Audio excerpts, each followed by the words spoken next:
Shalom semuanya. Bersama dengan saya, mari kita mendalami kebenaran firman Tuhan. Pada saat ini kita akan kembali melanjutkan pelajaran kita bersama tentang kitab Kejadian. Dan saat ini kita sampai di Kejadian pasal 6 dan kita akan membahasnya sampai Kejadian pasal 9 ayat 17. Dan topiknya adalah tentang Nuh dan air bah. Berbicara tentang air bah, itu bukanlah banjir biasa atau banjir lokal, tetapi itu adalah banjir yang sangat besar yang bahkan menutupi seluruh permukaan bumi yang kita diami ini. Mari kita pelajari lebih dalam. Bila mana kita melihat ke belakang pada saat bumi kita ini diciptakan oleh Tuhan, ada tertulis bahwa Tuhan melihat segala sesuatunya sungguh amat baik. Tetapi pada saat zaman Nabi Nuh, Tuhan melihat segala sesuatunya jahat. Ada tertulis, ketika dilihat Tuhan bahwa kejahatan manusia besar di bumi, dan bahwa segala kecenderungan hatinya selalu membuahkan kejahatan semata-mata, maka menyesallah Tuhan bahwa ia telah menjadikan manusia di bumi, dan hal itu memilukan hatinya. Kejadian 6 ayat 5 dan 6. Perhatikan, dulu semuanya sungguh amat baik, tetapi pada saat itu manusia menjadi sangat jahat dan bahkan kecenderungan hatinya semuanya penuh dengan dosa dan kejahatan. Itulah sebabnya Tuhan mau menghukum bumi kita ini, karena keadaan itu sungguh amat memilukan hatinya. Tahukah saudara-saudari sekalian bahwa semenjak manusia jatuh dalam dosa, bahkan sepanjang zaman sejak saat itu, ada dua macam manusia yang ada di bumi ini. Itulah sebabnya ada pertentangan antara yang baik dengan yang jahat. Kita tahu Kain dari pihak yang jahat membunuh Habel yang adalah adiknya yang adalah orang baik. Lalu kemudian Habel mati digantikan oleh Set. Dan kita tahu bersama, anak-anak Tuhan dari garis keturunan Set dan anak-anak manusia dari keturunan Kain. Dan kita tahu mereka kawin-mawin dan akhirnya kejahatan semakin merajalela karena manusia cenderung lebih suka mengadopsi atau melakukan yang jahat. Tetapi walaupun dunia dipenuhi dengan kejahatan, ada satu orang dan keluarganya yang mendapatkan kasih karunia dari Tuhan. Ya, saudara-saudari, ini adalah antara yang baik dengan yang jahat. Antara Nuh dan keluarganya dengan sisanya seluruh umat manusia pada saat Nuh hidup. Kalau kita dalami Alkitab, Nuh bukan hidup hanya untuk membangun bahtera dan menyelamatkan dirinya dari air bah tersebut. Tetapi ada tertulis dalam 2 Petrus 2 ayat 5. Dan jikalau Tuhan tidak menyayangkan dunia purba, tetapi hanya menyelamatkan Nuh, pemberita kebenaran itu, dengan 7 orang lain, ketika ia mendatangkan air bah atas dunia orang-orang tak beriman. Perhatikan, Nuh dikatakan adalah sebagai pemberita kebenaran. Dan kalau kita berbicara tentang pemberita kebenaran, maka sudah pasti Nuh mengabarkan firman Tuhan. Dan firman Tuhan pada saat itu sangat keras, yaitu Tuhan akan membinasakan bumi dengan air bah. Itulah sebabnya Nuh pastinya memberitakan pekabaran ini, mengamarkan kepada orang-orang untuk bertobat, tetapi sayang sekali mereka semuanya tidak menghiraukannya. Dan kita tahu bahwa Tuhan memerintahkan Nuh untuk membangun bahtera itu sedemikian rupa dengan panjang, lebar, tinggi, berapa tingkat, semuanya diinstruksikan oleh Tuhan dengan seksama. Dan Nuh menaatinya. Tuhan merancang bahtera itu dan Nuh adalah pembangun utamanya. Saudara-saudara sekalian, pesan yang sangat indah yang bisa kita ambil dari cerita Nuh dan air bah ini adalah Nuh mengimani segala sesuatu yang Tuhan katakan kepada dia dan membangun bahtera itu sesuai dengan apa yang diinstruksikan oleh Tuhan, sehingga dia menjadi salah satu pahlawan iman di dalam Alkitab. Dan berbicara tentang iman, Nuh membuktikannya dengan perbuatan. Seperti ada tertulis dalam Yakobus 2 ayat 20. Hai manusia yang bebal, maukah engkau tahu bahwa iman tanpa perbuatan adalah iman yang kosong? Adalah benar bahwa Nuh mendapatkan kasih karunia dari Tuhan sehingga ia hendak diselamatkan oleh Tuhan. Tetapi Nuh harus meresponinya. Dan ya, dia meresponinya dengan setia dan taat kepada perintah-perintah Tuhan. Lebih lanjut, berbicara tentang air bah, itu bukan hanya tentang penghukuman dunia kita ini, tetapi itu juga berbicara tentang keselamatan. Karena Tuhan yang menciptakan adalah Tuhan yang juga mampu untuk menghancurkan. Tentunya dalam konteks penghukuman. Seperti ada tertulis dalam Ulangan 32 ayat 39. Lihatlah sekarang bahwa akulah dia. Tidak ada Tuhan kecuali aku. Akulah yang mematikan dan yang menghidupkan. Aku telah meremukkan, tetapi akulah yang menyembuhkan. Dan seorang pun tidak ada yang dapat melepaskan dari tanganku. Tuhan yang kita sembah itu adalah Tuhan yang adil, yang mampu menciptakan, tetapi juga mampu menghancurkan. Oleh sebab itu, berhati-hatilah dalam hidup kita ini. Biarlah kita benar-benar mau hidup selaras dengan firman Tuhan. Ingat, pada saat bumi kita diciptakan, Tuhan yang Maha Kuasa mampu menciptakan cakrawala untuk memisahkan air yang di atas dan air yang di bawah. Dan Tuhan yang sama juga mampu membuka tingkap-tingkap langit sehingga air yang di atas bisa turun ke bawah dan air yang di bawah bisa naik ke atas, sehingga pada saat zaman Nabi Nuh, bumi dipenuhi dengan air atau banjir yang sangat besar itu yang kita namakan air bah. Dan tahukah saudara-saudara sekalian, pada dasarnya Tuhan menghancurkan apa yang sebelumnya ada supaya ada ciptaan baru. Seperti ada tertulis dalam Wahyu 21 ayat 1.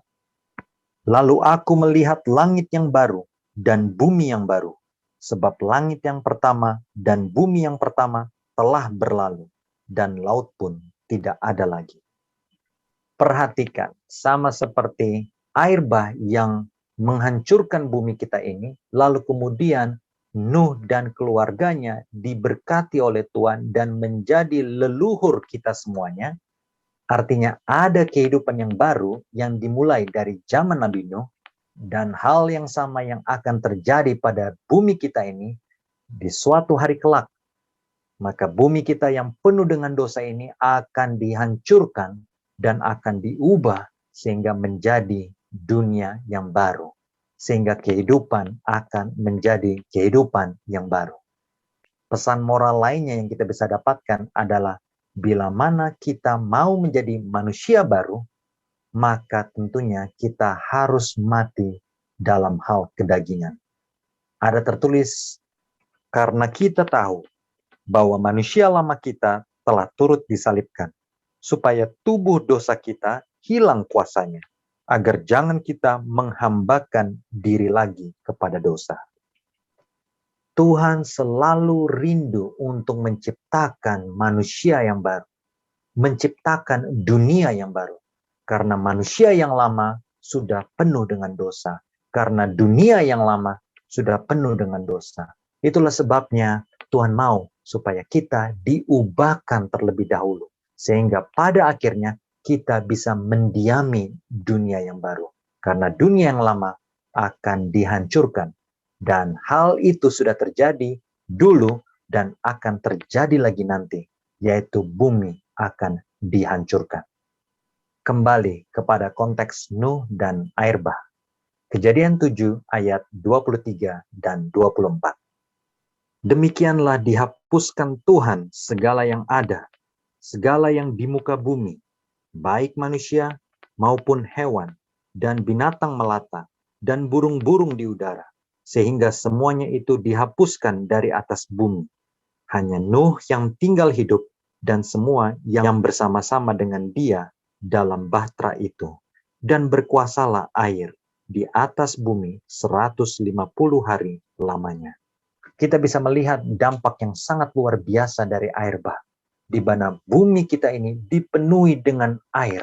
Bahkan sampai gunung-gunung yang tertinggi semuanya tertutup dengan air. Yang artinya semua yang bernafas yang ada di luar bahtera tersebut mati. Tetapi kemudian Kejadian 8 ayat 1. Maka Tuhan mengingat Nuh dan segala binatang liar dan segala ternak yang bersama-sama dengan dia dalam bahtera itu. Dan Tuhan membuat angin menghembus melalui bumi sehingga air itu turun. Sungguh luar biasa Tuhan kita ini yang selalu mengingat janjinya kepada masing-masing kita. Dan pada saat itu dia mengingat janjinya kepada Nuh sehingga air berhenti memenuhi bumi, lalu kemudian perlahan-lahan air itu pun surut. Dan kita tahu bersama, setelah beberapa waktu lamanya, Nuh berinisiatif untuk menguji situasi. Kita tahu Nuh mengirimkan burung gagak, lalu kemudian burung merpati, dan pada akhirnya burung yang dia lepaskan tidak kembali kepadanya. Dan itu artinya keadaan sudah cukup aman bagi Nuh. Tetapi kita perhatikan, Nuh tidak mau meninggalkan bahtera tersebut. Nuh tetap menunggu instruksi dari Tuhan. Sebagaimana dia masuk ke bahtera atas instruksi dari Tuhan, maka Nuh juga menunggu hal yang sama, yaitu instruksi dari Tuhan, kapan dia baru bisa benar-benar keluar dari bahtera tersebut. Dengan imannya, Nuh mengandalkan Tuhan dalam segala hal. Dan pada akhirnya, sesuai dengan waktunya Tuhan, Nuh keluar dari bahtera tersebut. Berbeda dari Adam dan Hawa yang bisa menyembah Tuhan secara langsung, pada saat itu sama juga seperti Kain dan Habel atau setiap manusia setelah manusia jatuh dalam dosa, mereka harus menggunakan korban untuk menyembah Tuhan. Dan pada saat itu Nuh mempersembahkan korban bakaran, yaitu persembahan ucapan syukur, karena Nuh telah diselamatkan. Dan setelah peristiwa air bah, maka dengan kasih-Nya, Tuhan mengizinkan manusia untuk memakan daging hewan. Tetapi, tidak semua hewan boleh dimakan oleh manusia. Ada yang namanya binatang haram. Dan itu artinya, binatang tersebut tidak boleh dimakan dagingnya. Seperti ada tertulis dalam Kejadian 8 ayat 20. Lalu Nuh mendirikan mezbah bagi Tuhan dari segala binatang yang tidak haram dan dari segala burung yang tidak haram. Diambilnyalah beberapa ekor. Lalu ia mempersembahkan korban bakaran di atas mezbah itu. Perhatikan, segala korban bakaran yang dipersembahkan kepada Tuhan tidak boleh dari binatang haram. Artinya, ada binatang yang halal dan ada binatang yang haram. Dan yang haram ini tidak boleh dipersembahkan untuk Tuhan. Dan tentunya tidak boleh dikonsumsi oleh manusia. Bahkan sebelum Nuh masuk ke dalam bahtera, dengan kemahatauannya atas kebutuhan manusia, maka Tuhan sudah mempersiapkan binatang yang halal untuk dimakan bagi manusia di kemudian harinya. Ada tertulis Kejadian 7 ayat 2. Dari segala binatang yang tidak haram, haruslah kau ambil 7 pasang, jantan dan betinanya. Tetapi dari binatang yang haram, 1 pasang, jantan dan betinanya. Mari kita dalami firman Tuhan ini baik-baik. Pada saat Nuh diperintahkan Tuhan untuk masuk ke dalam bahtera, Nuh diperintahkan untuk mengambil 1 pasang binatang haram dan 7 pasang binatang halal. Artinya lebih banyak binatang yang halal yang masuk daripada binatang yang haram. Mengapa?